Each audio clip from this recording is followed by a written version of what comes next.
Introducción a la teología sistemática y vamos entonces a ver este tema, la inmutabilidad de Dios. La inmutabilidad de Dios. Este va a ser nuestro bosquejo el día de hoy. 4 puntos vamos a estar viendo. Número 1, ¿qué es la inmutabilidad de Dios? Número 2, la inmutabilidad de Dios en las Escrituras. Número 3, objeciones a la inmutabilidad de Dios. Y número 4, explicaciones de pasajes sobre el arrepentimiento de Dios. Ese va a ser nuestro bosquejo. Vamos a ir entonces punto por punto y vamos a comenzar ahora.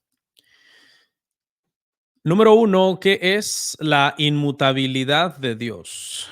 ¿Qué es la inmutabilidad de Dios? Eso es lo que vamos a estar desarrollando primero.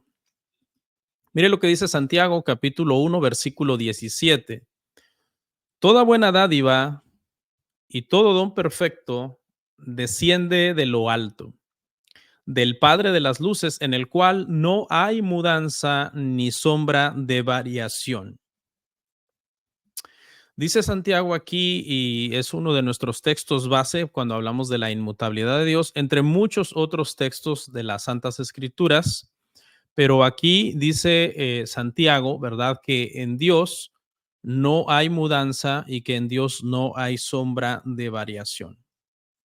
Primero que nada, hermanos, aclarar que desde nuestra perspectiva humana, el cambio es parte de nuestras vidas. Nacemos, crecemos, envejecemos y morimos. Esa es, ahora sí que, como decía la película del Rey León, el ciclo de la vida, ¿no? Y los años, hermanos, pasan muy rápido, pasan como de rayo, de hecho, ¿no? Cuando uno es niño, los tiempos se hacen como muy largos, uno siente como que, uy, los días son eternos, las semanas más, los meses, pues todavía peor, y no se diga los años, ¿no? Uno tiene ansia por ser mayor, etcétera. Realmente, pues en la perspectiva de niño, como que uno no ha aprendido a medir el tiempo, quizás porque tiene uno pocas responsabilidades y se dedica uno más al descanso y otras cosas. La realidad es que cuando uno va creciendo, uno comienza a darse cuenta que el tiempo pasa muy pronto. El cambio es constante en nuestra naturaleza humana y en todo el mundo natural que nos rodea. De hecho, un pensador eh, que se llamaba Heráclito de Éfeso decía algo muy sabio con respecto a cómo cambia todo lo que nos rodea y decía él, no se puede pisar el mismo río dos veces. Y eso porque usted sabe, ¿no? Todos aquellos que hemos estado a la orilla de un río y que entramos al río y ponemos nuestros pies adentro, el agua está corriendo y no se detiene pues ni por un segundo, ¿no? Excepto allá en Jericó, cuando se detuvieron las aguas para que cruzara el pueblo, cuando comandaba Josué al pueblo, que es un milagro extraordinario y sobrenatural. Lo natural en sí es que el río se mueve constantemente y el agua, la arena, las piedras, todo lo que arrastra estas, pues está moviéndose constantemente. De hecho, nosotros mismos ya no somos los mismos a cada segundo que pasa. Perdemos tiempo de vida, perdemos células muertas en nuestra piel, este, cambiamos constantemente. Y aquí me gustaría lanzar una pregunta a los que están ahí en la clase. Y la pregunta sería, ¿esto de cambiar puede ser visto como bueno o como malo? Esta situación de cambiar, ¿hasta qué punto es buena? ¿Hasta qué punto es mala? Si nos ponemos a filosofar un momento, hermanos, podríamos decir que por un momento sería bueno parar el tiempo y no cambiar más. Yo creo que especialmente los que ya llegamos a cierta edad quisiéramos tener este don, ¿no? De poder parar el tiempo. Pero la realidad es que la perspectiva de no cambiar nunca sería horrible, porque nos atraparía en nuestras vidas limitadas e imperfectas, ¿no? A mi edad considero que todavía hay muchas cosas que me gustaría aprender y conocer. Si yo me quedara atrapado en el tiempo y no sujeto a ningún cambio, De alguna manera me beneficiaría en algún sentido porque no seguiría quizás envejeciendo y acercándome a la muerte, pero por otro lado me atraparía en una situación en donde no podría mejorar ya más en ningún sentido. Entonces, no sé ustedes qué opinan al respecto, si esta situación del cambio es más bueno o más malo. La realidad es que independientemente de nuestra opinión de si es bueno o si es malo, no lo podemos evitar. El cambio vendrá y es parte de nuestra naturaleza. Como nosotros tenemos entonces, hermanos, este entendimiento de lo que es el cambio, este entendimiento de lo que es el tiempo, de repente nos puede costar un poco, hermanos, entender la inmutabilidad de Dios. Y quise traer una definición, que esta definición es una especie como de híbrido que hice ahí, de varias definiciones y de varias cosas que entendí, y traté de poner una definición que abarcara de alguna manera lo más posible la inmutabilidad de Dios. Ahí se las pongo. Dice así, dice, inmutabilidad divina quiere decir que Dios no cambia en su esencia. Dios mora en la plenitud infinita, eterna y perfecta de la vida. Y por eso en Él encontramos la plena constancia. Aquí en esta palabra constancia quiero hacer un alto porque hay teólogos que prefieren esta palabra, la palabra constancia en lugar de la palabra inmutabilidad para este atributo. Y la razón es esta, continúo. Inmutabilidad, por otro lado, no quiere decir inmovilidad y esterilidad, como si fuera un ser inerte e inactivo. El punto de vista bíblico no es el de que Dios sea estático, sino estable. Él es activo y dinámico, pero de una manera estable y coherente con su naturaleza, voluntad y planes. Ahí está entonces la definición. Yo creo que le pueden hacer ahí una captura de pantalla para que lo tengan. Ya que esta definición la tomé de varios manuales y de una investigación pues un poco profunda de todo el tema, ¿no? Entonces, aquí quiero hacer una aclaración. Cuando se habla de inmutabilidad, a algunos no les gusta. Y por eso dije yo hace un momento, ¿verdad? Que algunos teólogos de hecho prefieren llamarle la constancia divina.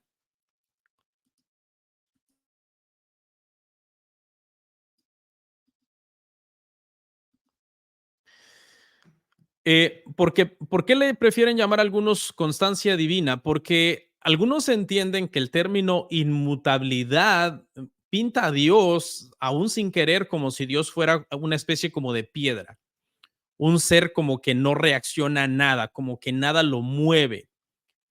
La realidad es que Dios, aunque no reacciona con las pasiones que los seres humanos reaccionan o como los seres humanos reaccionan con las pasiones que nosotros tenemos, sí reacciona a los seres humanos.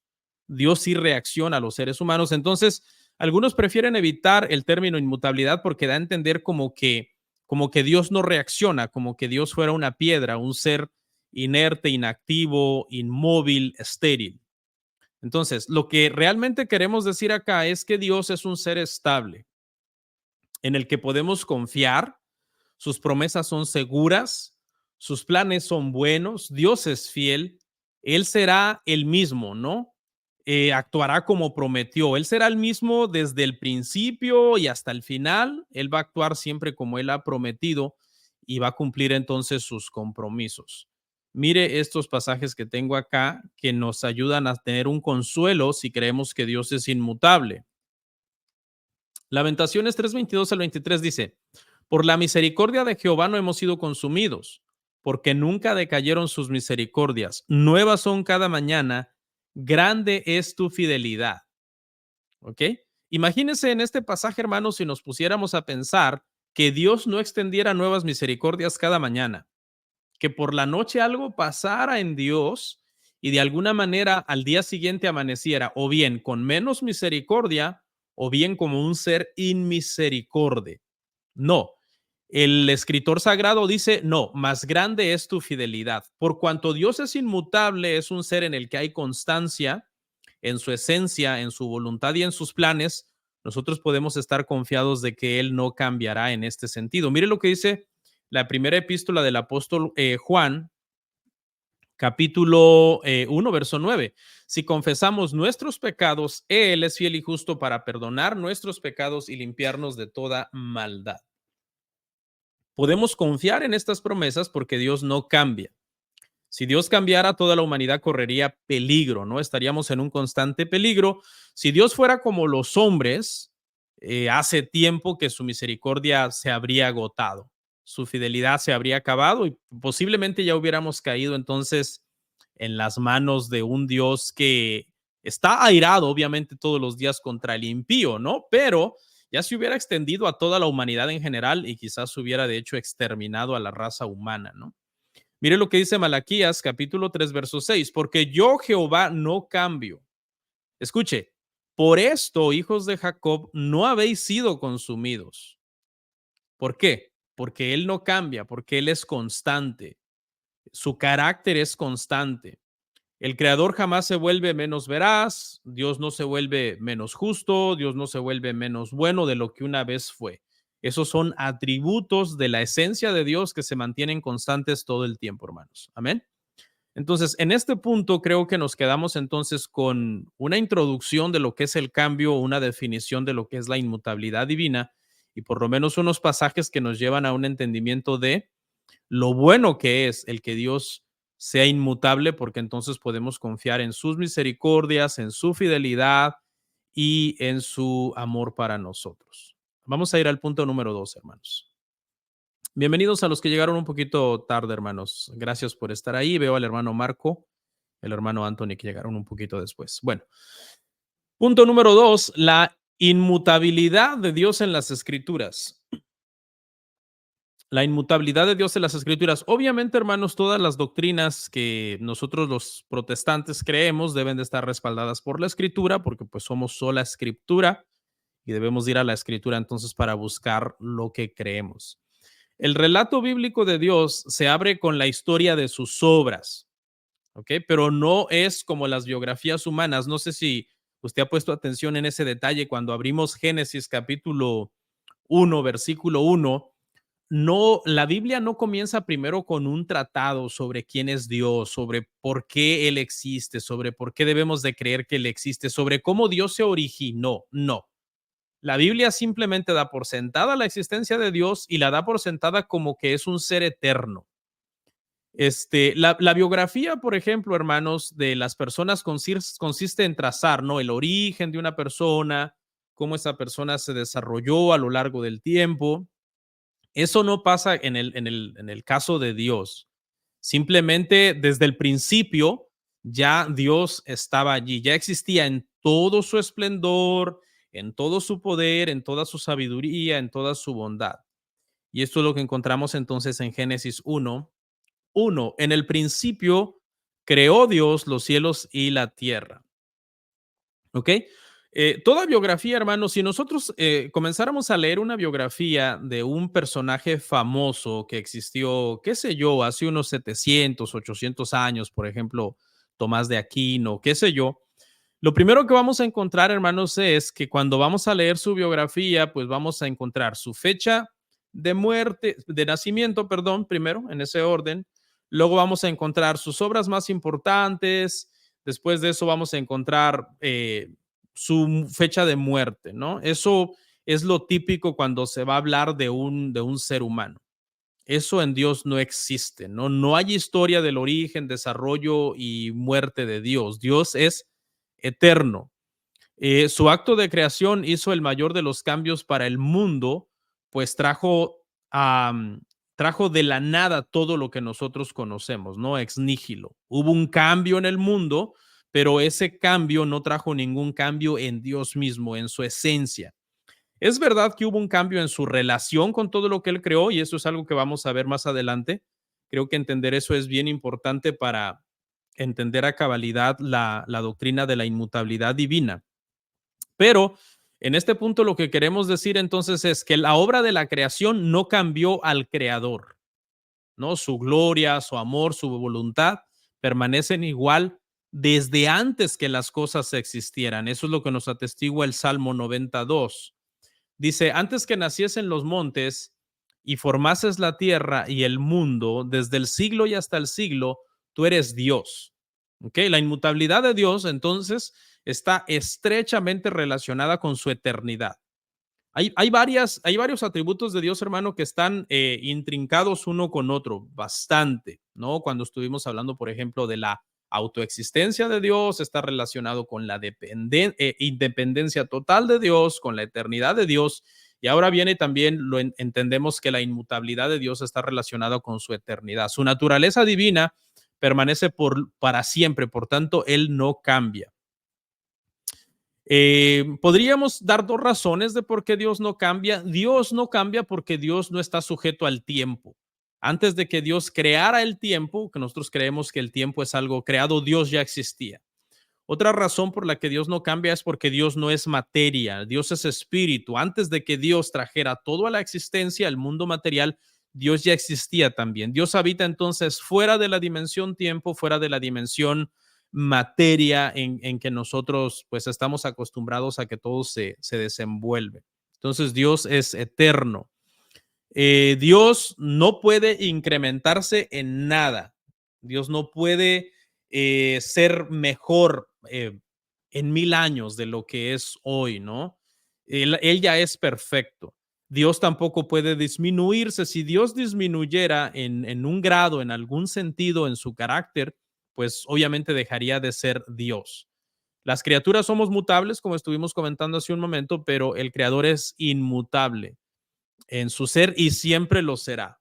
Lo que Dios fue desde el principio, lo que Dios es hoy, es lo que Dios siempre será. Mire lo que dice el Salmo 102, versículo 26 y 27. Ellos perecerán, mas tú permanecerás, y todos ellos como una vestidura se envejecerán, mas como un vestido los mudarás y serán mudados, pero tú eres el mismo y tus años no se acabarán.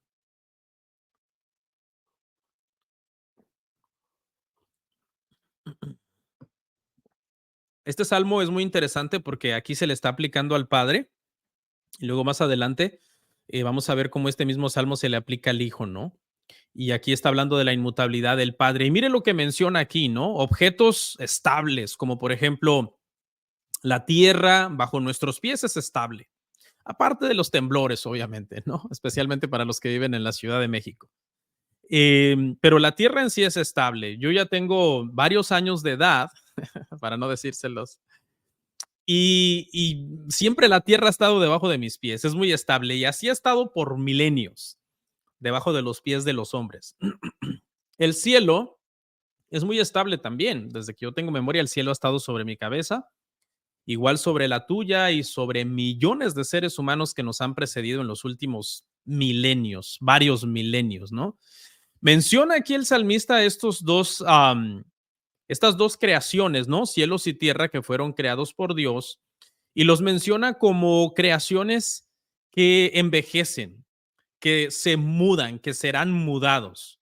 Y luego hace un contraste con Dios y al final del verso dice, pero tú eres el mismo, tus años no se acabarán. Bueno, obviamente, ¿no? Vimos en el Salmo 92 anteriormente que Dios existe fuera de la creación, ¿ok? Fuera de la creación, antes de que existieran los montes, Dios ya era Dios desde el siglo. Entonces, aquí lo que vemos en este Salmo 102, 26, 27, pues es una confirmación de lo que acabamos de decir, ¿no? Que Dios es estable comparado con la creación. Él es el mismo Dios que era antes de crear el mundo y seguirá siendo el mismo Dios cuando este mundo ya no exista, ¿no? De alguna manera, bueno, no sé qué corriente escatológica usted pertenezca. Sabemos que en algún momento habrá una especie de destrucción final, juicio final. El Señor regresará por segunda vez. Habrá un juicio final, una especie de restauración de cielos nuevos y tierra nueva. Bueno, a donde lo quiero llevar es que según los pasajes que estamos viendo, en su inmutabilidad, Dios es el mismo antes del mundo y Dios será el mismo después de ese cataclismo que venga en los últimos tiempos. Lo que le pase a los cielos y a la tierra o a los montes y a los mares, a los astros, etcétera, no afecta así, no afecta en sí al Señor. Eso es muy importante. Y esto marca una distinción que debemos de subrayar entre lo que es creador y creación, entre lo que es Dios y humanidad. Somos diferentes. Ontológicamente hablando, Dios es inmutable. Sin embargo, la creación alrededor de nosotros y nosotros como seres humanos, como comenzamos la introducción, somos mutables, somos cambiantes, estamos constantemente mudando. Acuérdense que mutar o inmutabilidad viene de ahí, de mudar, ¿no? Es la raíz de la palabra. Bueno, vamos a ir entonces, hermanos, el día de hoy en este mismo punto número 2 en el cual estamos, que estamos viendo la inmutabilidad de Dios en las Escrituras. Quiero que veamos tres aspectos de la inmutabilidad de Dios en este mismo punto, tres aspectos de la inmutabilidad de Dios. El primero, la voluntad inmutable de Dios. Dios no solo es inmutable en las perfecciones de su naturaleza, sino también en cumplir sus promesas. La inmutabilidad de su voluntad se refleja en la estabilidad de su palabra y su carácter fiel. Mire lo que dice Isaías 48, dice, sécase la hierba, marchítase la flor, mas la palabra del Dios nuestro permanece para siempre. Tal vez ahorita no les va a hacer mucho sentido porque estamos hablando, ya hablamos, ¿verdad?, del ser inmutable ontológicamente de Dios. Dios es un ser en su esencia, en su carácter, en su naturaleza inmutable. Ahora estamos viendo hablando de la inmutable voluntad de Dios. Y quizás algunos digan, yo he visto pasajes donde Dios cambia de voluntad. No se confundan. Ahí es donde vamos a llegar al final. Pero realmente mire lo que dice Isaías 48, sécase la hierba, marchítase la flor, mas la palabra del Dios nuestro permanece para siempre. ¿Qué es lo que queremos decir cuando hablamos de la inmutable voluntad de Dios? Lo que estamos queriendo decir es que si los planes de Dios cambiaran con el tiempo, entonces Dios tendría que estar constantemente cambiando su palabra. Entonces, lo que a nosotros nos lleva a una conclusión aquí es que por cuanto la palabra del Señor permanece para siempre, es inmutable, entonces la voluntad de Dios es inmutable, ¿ok? Dios no tiene que estar ajustando la palabra o ajustando su palabra constantemente porque resulta que su voluntad ha cambiado. No, la voluntad de Dios es inmutable. No se preocupe que conforme avancemos le va a ir haciendo más sentido estos cabos sueltos que de repente vamos a ir dejando por ahora, ¿ok? Veamos un segundo aspecto aquí de la inmutabilidad de Dios. Cristo es inmutable. La inmutabilidad de Dios entró en nuestro mundo mutable cuando Dios se hizo carne en la persona de Jesucristo.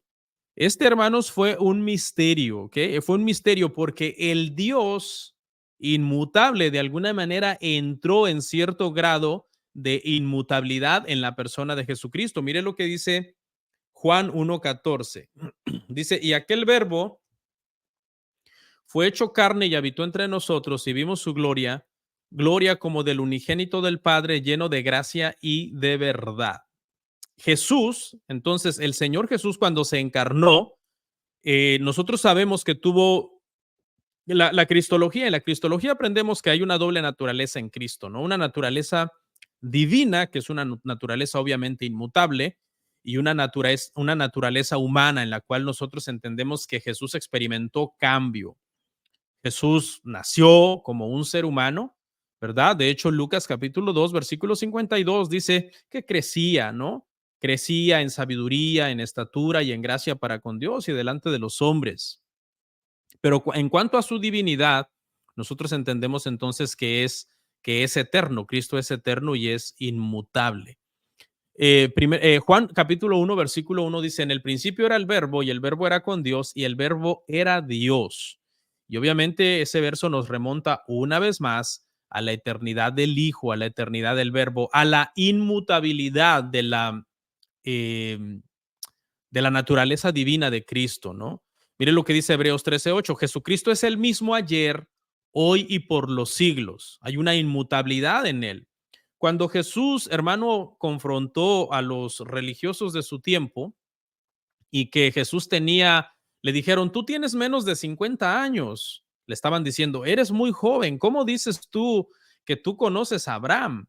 Y él les contesta en Juan 8:58, él les dice, bueno, déjenme decirles que antes que Abraham fuese, yo soy, ¿no? Reclamó prácticamente esa eternidad con Dios y por lo tanto esa inmutabilidad en su naturaleza divina. Sabemos que como humano, obviamente hubo un momento en que fue un bebé, en que fue un adolescente, en que fue un hombre joven. No, pero más allá de eso, Jesús tenía una inmutabilidad entonces divina en su persona y también en sus obras, ¿no? Como cuando les dice a sus discípulos, mi padre y yo trabajamos, mi padre trabaja todo el tiempo y yo trabajo, y prácticamente sabemos que lo que se está es atribuyendo las obras de la creación, ¿no? Colosenses nos enseña prácticamente que por él, para él y por él fueron hechas todas las cosas. Entonces, ahí en Cristo encontramos este misterio, hermano, de la inmutabilidad divina encarnada en un cuerpo de carne que de alguna manera experimentó una cierta mutabilidad. Muy interesante. Hebreos capítulo 1, versículo, perdón, es el siguiente punto. Quiero ver. No, esta cita entonces está en el mismo pasaje y yo me la salté, disculpen. Hebreos capítulo 1, verso 10-12 es donde yo les dije que precisamente íbamos a ver el Salmo 102.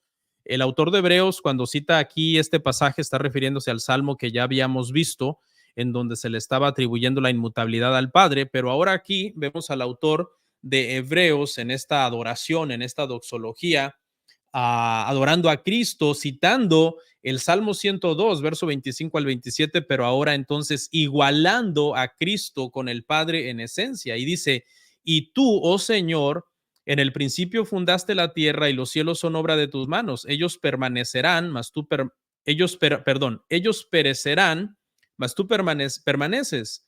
Y todos ellos envejecerán como una vestidura y como un vestido los envolverás y serán mudados, pero tú eres el mismo y tus años no acabarán.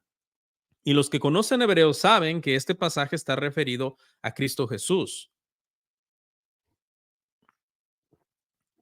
En resumen, entonces aquí, hermanos, donde estamos hablando en este punto 2 sobre la inmutabilidad de Cristo, podemos ver que como verdadero hombre tuvo una cierta mutabilidad como verdadero hombre, pero que como verdadero Dios entonces tenía los atributos de la inmutabilidad del Padre.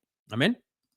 Vamos a ver entonces el tercer aspecto que estamos viendo aquí de la inmutabilidad de Dios en las Escrituras. Y el tercer aspecto es las relaciones de Dios y la inmutabilidad. Y este punto es bien importante, hermano. ¿Ok?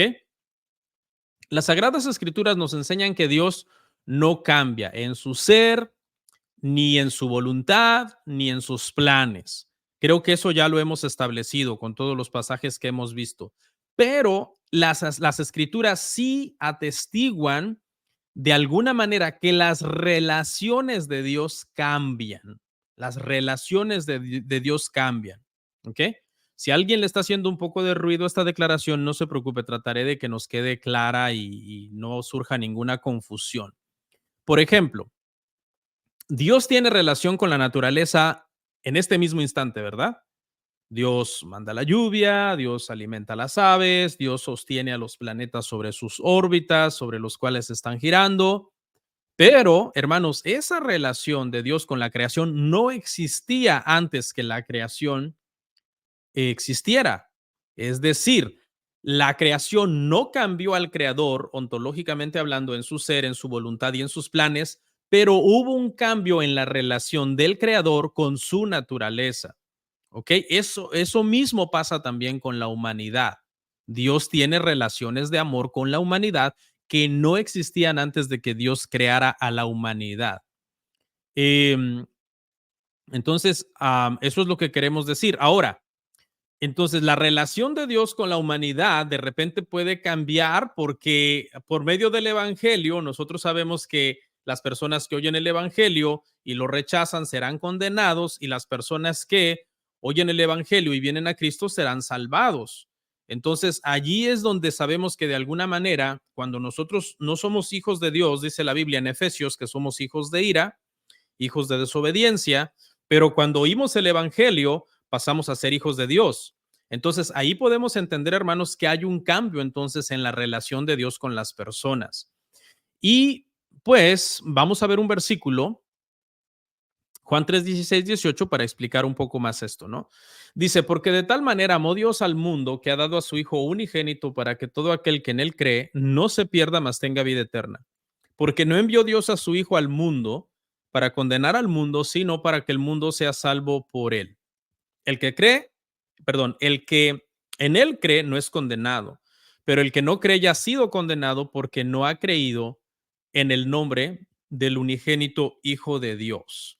Entonces, lo que queremos decir con esto es que a pesar de que Dios es inmutable en sus promesas y en su persona y en sus planes, Él sí cambia en sus relaciones con las personas. ¿Ok? Por ejemplo, los incrédulos viven bajo la condenación y la ira de Dios, ¿no? Pero cuando se arrepienten, pasan de condenación, como dice el versículo ahí, ¿qué? A vida, ¿ok? Pasan de condenación a hallar gracia de Dios. Reconocer la mutabilidad de las relaciones de Dios es crucial para entender esta doctrina de la inmutabilidad de Dios. Si no se entiende este punto, de que Dios cambia en las relaciones con las personas, no es que cambia Él, sino que cambia en esas relaciones, la relación cambia, nos va a causar mucho problema esta doctrina de la inmutabilidad divina. Los cambios en las relaciones de Dios con las criaturas no indican un cambio en Dios mismo. Tales relaciones no son parte de la esencia de Dios. Dios ha decidido soberana y libremente tener relaciones con las personas. Eso no lo va a cambiar a Él. ¿Ok? Entonces, eso está dentro de las acciones externas de Dios. No hay un cambio interno ontológico. No, es un cambio externo, es un curso de acción. Ya vamos a llegar ahí. Los cambios en ellas no implican ningún cambio en Dios mismo. Los cambios de relaciones no implican ningún cambio en Dios mismo. Vamos a ir a nuestro punto número 3, hermanos. ¿Cómo vamos de tiempo? Vamos bien. 8:44.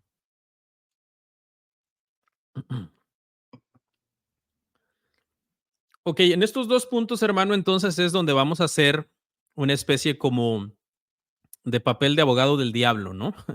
Tratar de cuestionar un poco la inmutabilidad para de alguna manera que nos quede un poco más clara. Y no se preocupen que al final tenemos todo un tratado sobre aquellos pasajes que hablan del arrepentimiento de Dios, para aquellos que están pensando en eso. Ok,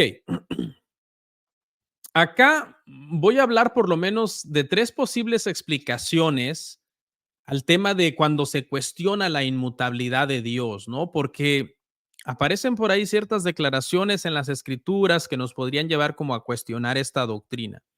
Y quiero hablar por lo menos por lo menos entonces de tres posibles explicaciones. La primera, algunos creen que deben entenderse como antropomorfismos.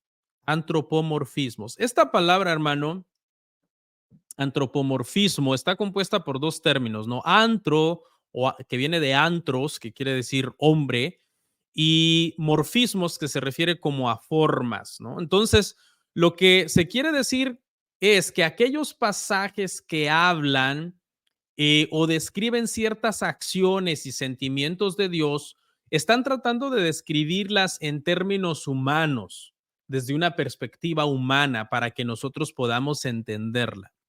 Aquí se incluyen entonces algunas representaciones donde aparentemente Dios está experimentando dolor o está experimentando arrepentimiento, tristeza, luto, lamento, etcétera. Algunos dicen entonces bajo esta premisa número uno que deben de entenderse como antropomorfismos. Acuérdese, hermano, que como Dios es un ser de otra naturaleza y nosotros somos un ser de una naturaleza distinta, entonces para que nosotros, que somos de una naturaleza humana finita, podamos entender el lenguaje de Dios, tenemos que hacerlo en un lenguaje humano. Y eso es lo que quiere decir este punto, ¿no? Es un antropomorfismo. Se están describiendo acciones y sentimientos de Dios en términos humanos, para que nosotros lo entendamos. Otra explicación es, otros dicen que lo que parecen cambios en la forma de pensar pueden ser nuevas etapas en el desarrollo del plan de Dios. Este me pareció muy interesante, sinceramente. Un ejemplo de esto es el ofrecimiento de la salvación a los gentiles. Aunque nosotros sabemos que Dios estaba salvando gentiles desde el principio, desde que le dio la ley, etcétera, a Israel, Dios estaba salvando gentiles ya, eh, no formaba como parte clara de un plan claramente como establecido, ¿no?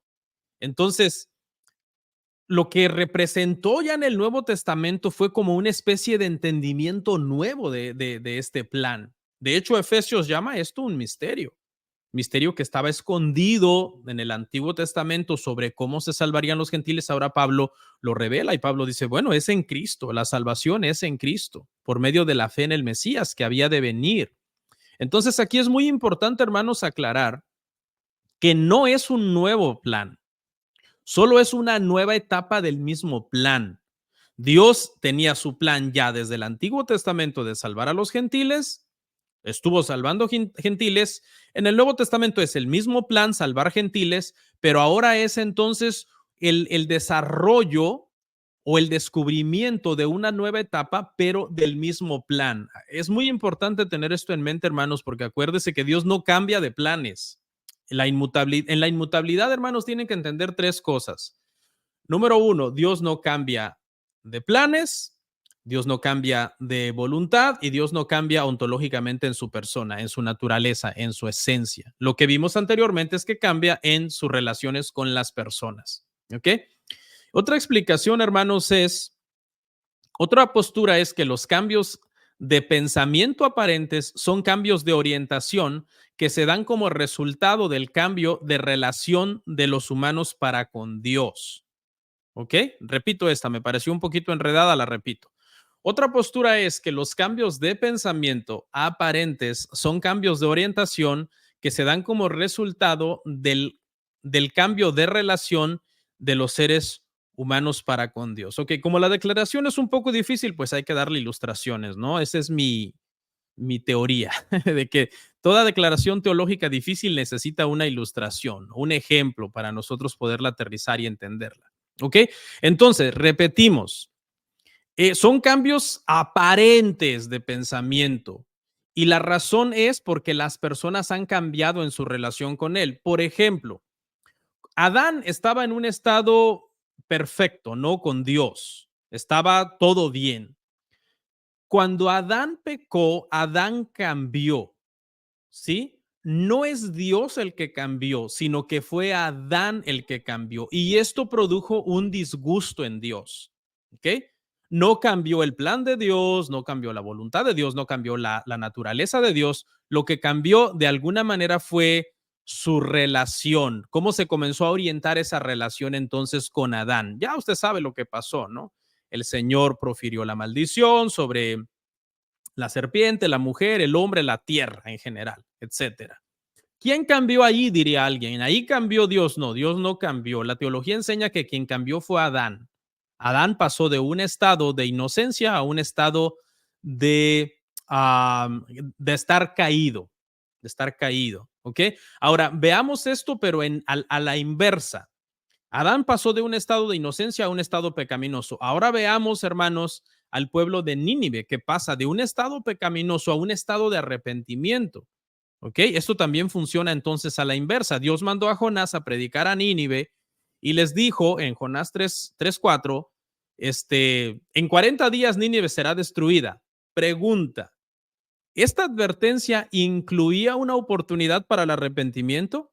Sí, por eso es que Dios les está dando 40 días. Si no hubiera estado incluida dentro de la advertencia la oportunidad de arrepentimiento, Dios hubiera exterminado inmediatamente a Nínive, pero en esos 40 días el pueblo se arrepintió. ¿Quién cambió allí? ¿Dios cambió o Nínive cambió? Bueno, quien cambió fue Nínive. Ahora, lo único que cambió de Dios para con Nínive fue su relación con ellos, fue su relación para con ellos, ¿no? La relación de Dios con ellos cambió, Dios no cambió. Dios los amenazó con la destrucción, ellos se arrepintieron y Dios los perdonó. ¿Ok? La postura teológica, hermanos, en este punto número 3 es que Dios no cambia, las personas cambian.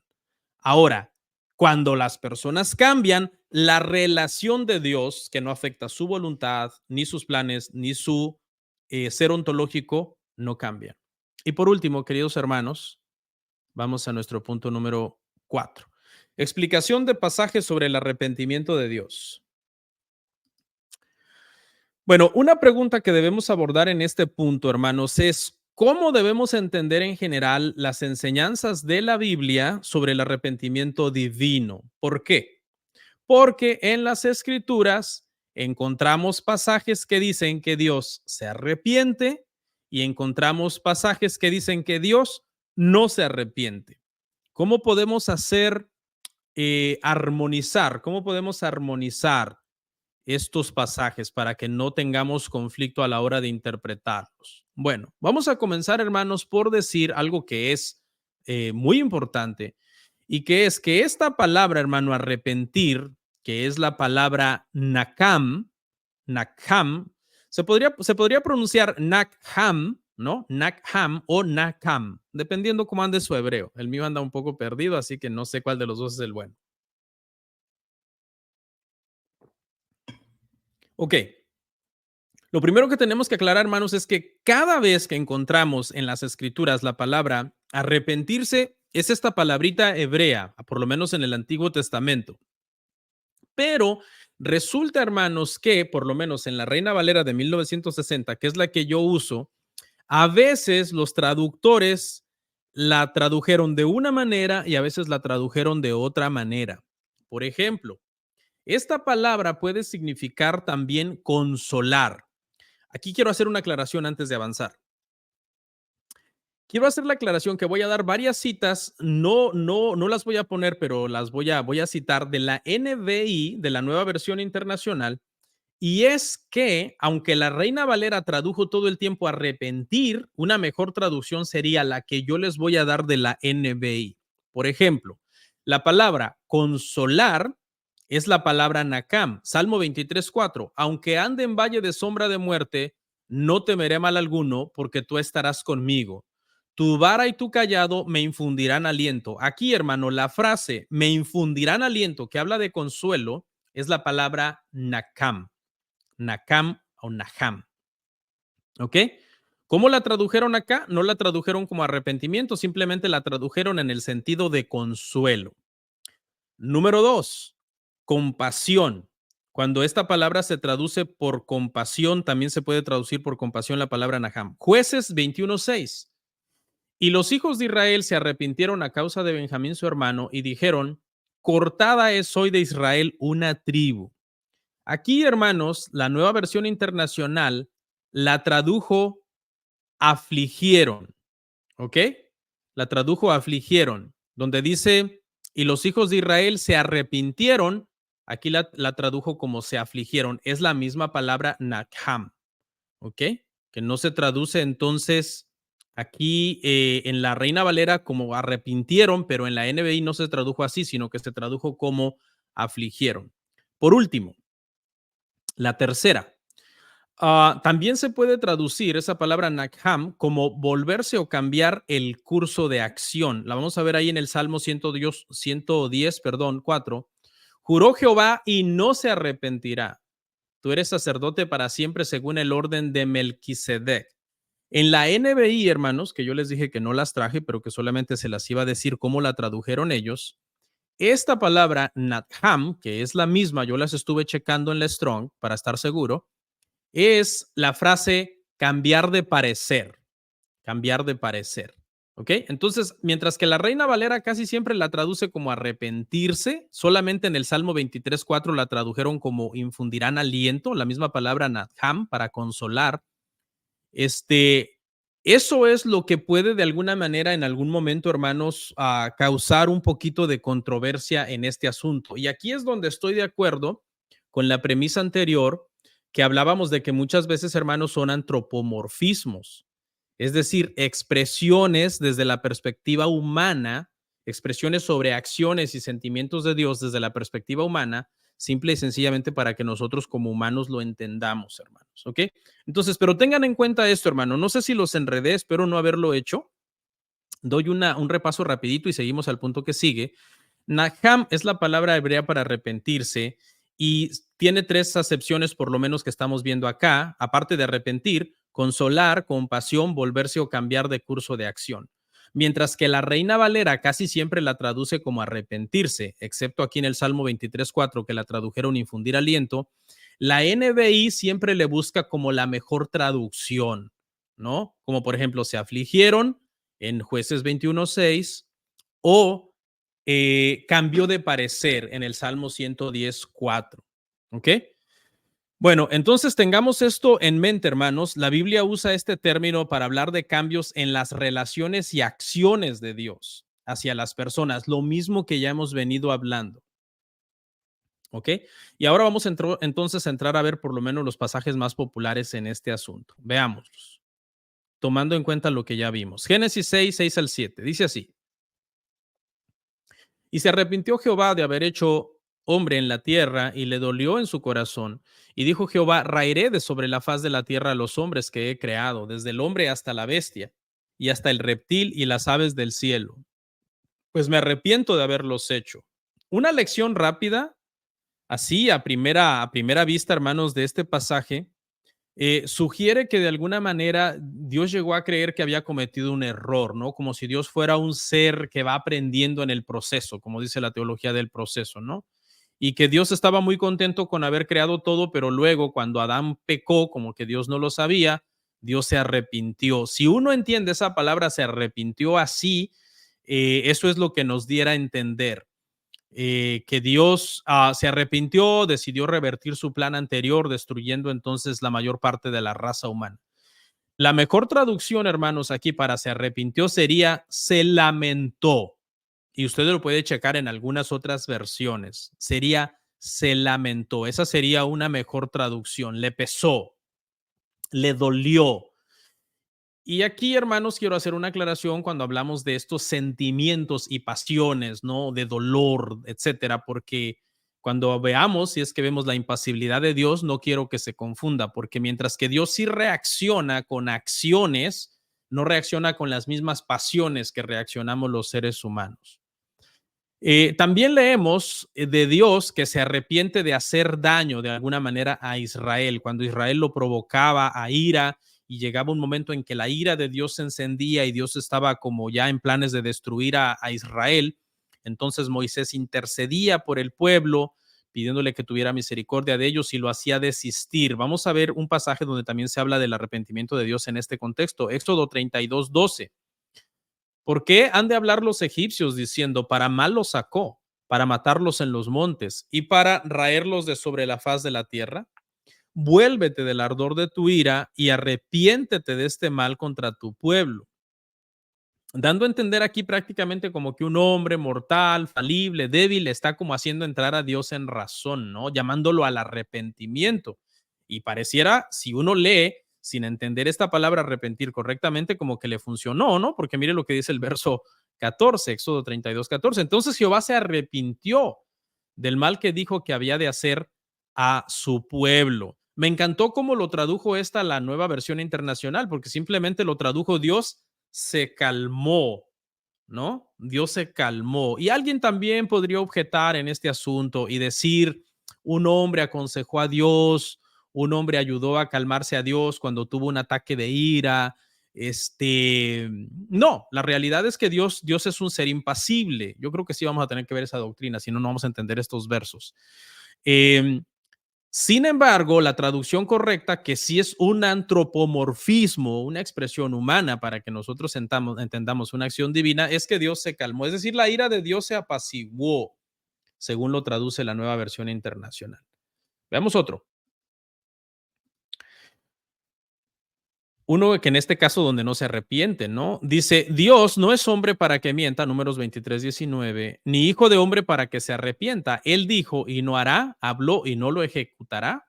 Muchas veces, hermano, torcemos las escrituras por hacer una lectura rápida y aislada del pasaje, porque usted no sé si se acuerda en qué contexto está este pasaje. Está en el contexto de que Balak manda llamar al profeta Balaam para que maldiga a Israel Y entonces cuando Balaam está tratando de maldecir a Israel, Dios no le deja maldecir a Israel. Y es en este contexto que Balaam dice, Dios no es hombre para que mienta, ni hijo de hombre para que se arrepienta. Él dijo y no hará, habló y no lo ejecutará. Y aquí Balaam lo que está hablando es de que Dios no se puede arrepentir de la bendición que dio a Abraham y a su descendencia, de lo que había hablado que iba a hacer con Abraham y su descendencia, de hacerlos como las estrellas del cielo y como las arenas del mar.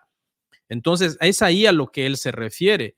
Se está refiriendo a que no los puede maldecir. Balaam está diciendo, yo no los puedo maldecir porque Dios no se puede arrepentir de haberlos bendecido y no puede mentir sobre la promesa que hizo de haberlos hecho que fuera una nación tan vasta y tan grande. De hecho, por eso fue que Balac, perdón, hijo de Beor, tenía ese miedo, ¿no? Porque estaba viendo a Israel ahí en sus terrenos y era un pueblo muy grande. Y es en ese sentido que lo está citando entonces, hermanos, Balaam. Entonces, también el contexto es importante. Es una serie de cosas, hermano, que tenemos que ver para interpretar estos pasajes. Y por último, hermano, pues no podíamos terminar sin ver uno de los textos que en este aspecto es el rey de los textos cuando habla del arrepentimiento de Dios. Es un texto, hermanos, paradigmático porque es un pasaje en donde dos veces en un solo capítulo dice que Dios se arrepiente y dos veces que no se arrepiente en el mismo capítulo. Y nos estamos refiriendo a primera de Samuel, capítulo 15, versículo 11, primera de Samuel 15, 29 y primera de Samuel 15, 35. Mire la primera vez. Aquí dice me pesa, pero es la misma palabra que dijimos que era ¿qué? ¿Se acuerdan? Se me fue Nakham, ¿no?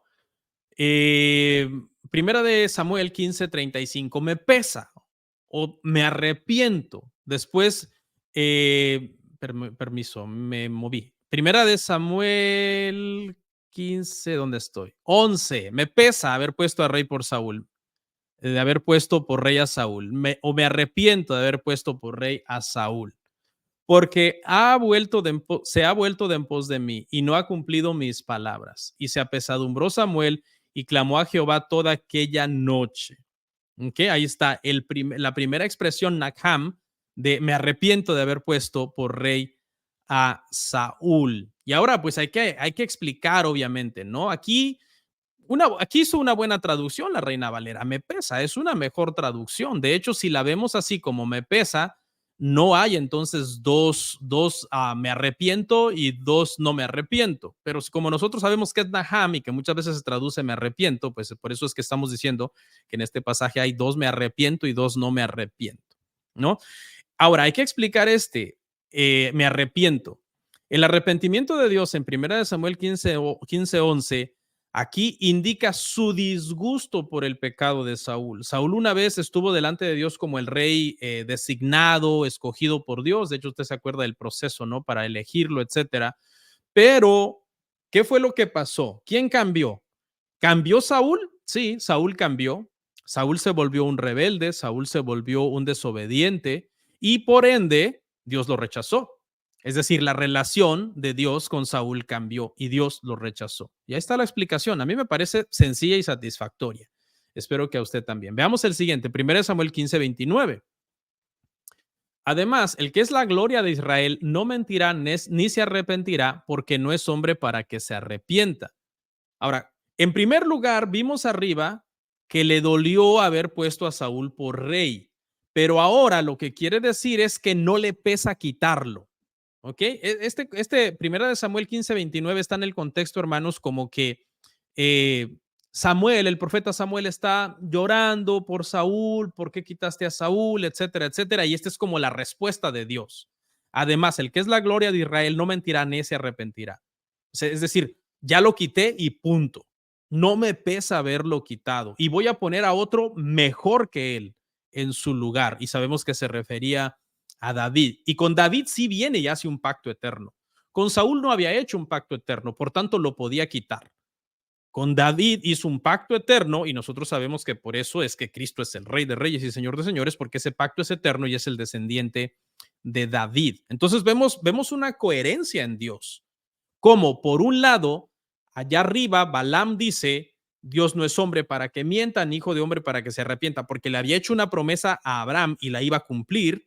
Y ahora, por este lado, por cuanto no le había hecho una promesa a perpetuidad a Saúl, sí dice, me pesa de haberlo puesto y lo quito. Que sabemos que es una traducción para me arrepiento de haberlo puesto. Y la última, hermanos, primera de Samuel 15:35, dice así. Y nunca después vio Samuel a Saúl en toda su vida. Y Samuel lloraba a Saúl, y Jehová se arrepentía de haber puesto a Saúl por rey sobre Israel. ¿Qué quiere decir esto, hermanos? El curso de acción de Dios con Saúl cambió. ¿Por qué? Porque Saúl cambió, Dios no cambió. Dios lo derribó del trono, lo quitó del trono, Dios lo puso en el trono, Dios lo quitó del trono. ¿Es eso incongruente con la naturaleza de Dios? No.